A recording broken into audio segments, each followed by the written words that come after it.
Assalamualaikum warahmatullahi wabarakatuh dan salam sejahtera.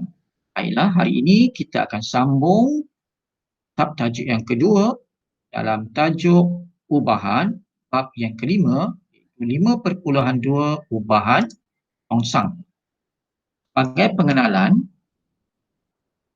dalam bahagian ini kita akan meneroka situasi apabila suatu kuantiti bertambah, maka satu lagi kuantiti akan berkurang dan begitu juga sebaliknya. Hubungan sebegini dikenali sebagai ubahan tongsang. Dalam tajuk ini, kita akan menyatakan perubahan yang berlaku terhadap suatu kuantiti apabila kuantiti yang lain berubah. Kedua, kita akan menentukan sama ada suatu kuantiti berubah secara songsang terhadap kuantiti yang diberikan. Tiga, kita akan menulis suatu ubahan songsang dalam bentuk persamaan. Keempat, kita akan mencari nilai satu pemboleh ubah dalam suatu ubahan songsang. Dan akhir sekali kita akan menyelesaikan masalah yang melibatkan ubahan tongsang. Baiklah, secara konsepnya, untuk menentukan sama ada suatu kuantiti Y berubah secara songsang terhadap suatu kuantiti X, nilai hasil darab antara X dan Y dihitung. Jika nilai hasil darab X dan Y ialah bermala, maka Y dikatakan berubah secara songsang dengan X dan begitu juga sebaliknya. Simpulannya, Y dikatakan berubah secara songsang dengan X, ini Y berkadar dengan 1/X jika dan hanya jika hasil darab di antara X dan Y ialah bermala. Baiklah, secara graf kita perhatikan Y berkadar dengan 1/X ataupun kita katakan Y berubah secara songsang dengan X. Graf Y melawan 1/X kita dapati berbentuk satu garis lurus yang melalui asalan. Maka kita boleh membuat kesimpulan bahawa Y berubah secara songsang dengan X. Dan hubungan antara Y dengan X boleh ditulis sebagai Y berkadar dengan 1/X. Perhatikan contoh yang pertama, jarak di antara rumah Kamal dengan sekolahnya ialah 2 km. Kamal boleh berjalan kaki, berbasikal ataupun menaiki bas ke sekolah. Jadual di bawah menunjukkan masa yang diambil oleh Kamal untuk pergi ke sekolah. Perhatikan jadual ini. Laju Kamal adalah 5 km per jam sekiranya berjalan kaki. Sekiranya beliau menaiki basikal 10 km per jam, manakala sekiranya beliau menaiki bas adalah 40 km per jam. Dan masa yang diambil kita perhatikan, sekiranya berjalan kaki 24 minit, berbasikal 12 minit dan menaiki bas 3 minit. Yang dapat kita perhatikan adalah lajunya bertambah, masanya berkurang. Perhatikan, apabila laju ialah 2 kali ganda laju asal, contohnya 5 menjadi 10, masa yang diambil diseparuhkan, contohnya 24 menjadi 12.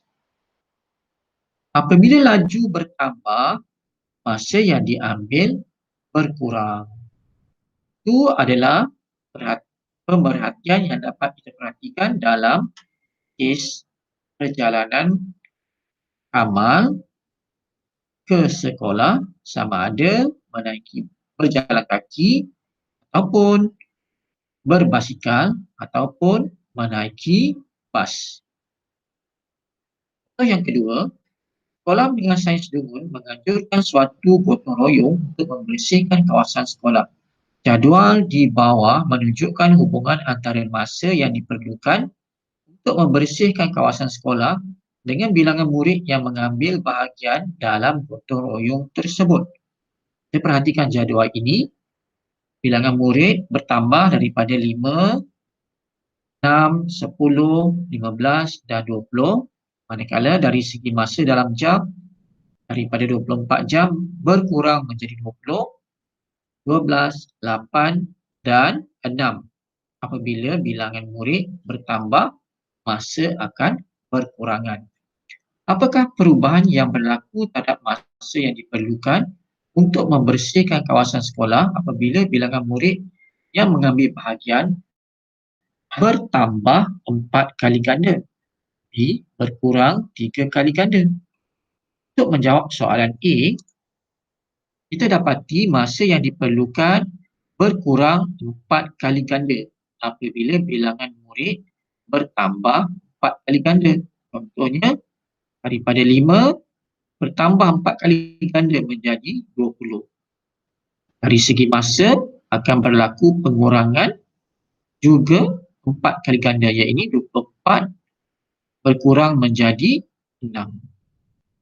Manakala apabila bilangan murid yang mengambil bahagian berkurang sebanyak 3 kali ganda. Yang ini contohnya daripada 15 berkurang menjadi 5. Maka masa yang diperlukan bertambah 3 kali ganda, iaitu daripada 8 menjadi 24. Baiklah, pergi kepada contoh yang ketiga. Jadual berikut menunjukkan beberapa nilai bagi dua kuantiti X dan Y. Tentukan sama ada Y berubah secara songsang dengan X. Tekanan X dipadu Y. Kita perhatikan jadual ini. Tekanan X berlaku penambahan, manakala dipadu berlaku pengurangan. Baiklah, untuk menentukan sama ada Y berubah secara songsang dengan X, kita perhatikan hasil darab di antara X dan Y. Perhatikan jadual ini. Sekiranya kita ambil hasil darab antara X dan Y, ianya bernilai 3,600 kesemuanya. Maka, nilai XY dikatakan sebagai pemalang. Y dikatakan berubah secara songsang dengan X. Kita juga boleh menulis dalam bentuk persamaan. Bagi menentukan bahawa suatu kuantiti Y berubah secara songsang dengan X, kamu lihat kepada nilai hasil darab X dan Y ialah pemalang, atau boleh ditulis sebagai X darab Y bersamaan K ataupun Y bersamaan dengan K per X. Maka suatu ubahan songsang yang melibatkan dua pemboleh ubah X dan pemboleh ubah Y boleh ditulis dalam bentuk persamaan Y bersamaan K per X. Jika Y berkadar songsang dengan X, maka Y boleh ditulis sebagai dalam bentuk persamaan Y bersamaan dengan K per X, di mana K dikenali sebagai pemalang ubahan. Perhatikan contoh yang keempat. Diberi bahawa F berubah secara songsang dengan G dan F diberi sebagai 3 apabila G bersamaan 5. A, tulis persamaan yang menghubungkan F dan G. Dihitung nilai F apabila G bersamaan 2. Baik, terdapat 3 proses untuk menyelesaikan soalan ini. Proses yang pertama, kita tulis hubungan antara F dan G. Proses kedua, kita cari nilai pemalang K dengan menggantikan nilai F dan G. Dan proses ketiga, kita cari nilai F dengan menggantikan nilai K dan juga nilai G. Baiklah, soalan A, tulis persamaan yang menghubungkan F dan G di mana telah diberi F bersamaan 3 dan G bersamaan 5. Pertamanya kita tulis hubungan antara F dan G. F berkadar songsang dengan G.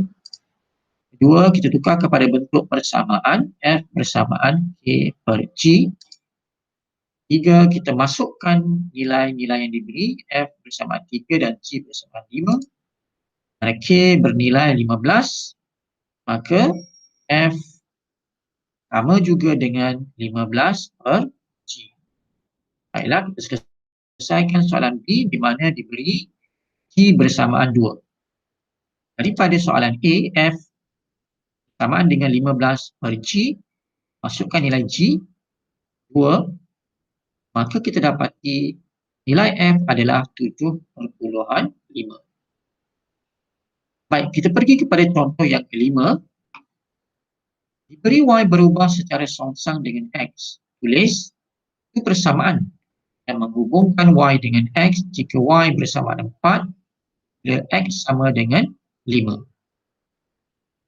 Langkah pertama, tulis hubungan antara Y berubah secara songsang dengan X dan Y telah diberi sebagai 4 dan X bersamaan 5.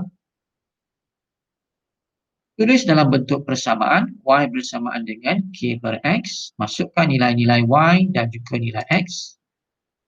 Y bersama 4, X bersama 5. Kita dapati X K adalah 20.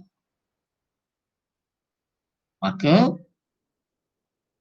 masukkan nilai K dalam persamaan Y bersamaan dengan 20 per X.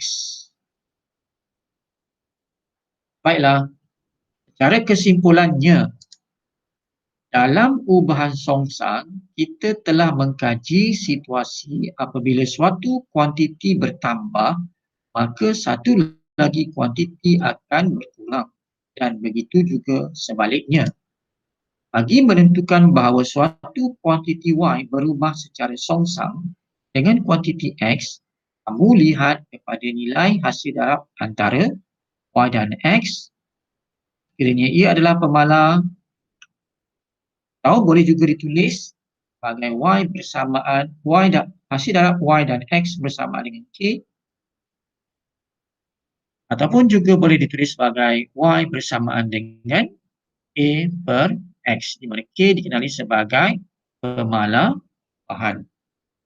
Baiklah, kita telah menyelesaikan tajuk yang kedua, yakni ubahan songsang. Sekian, terima kasih.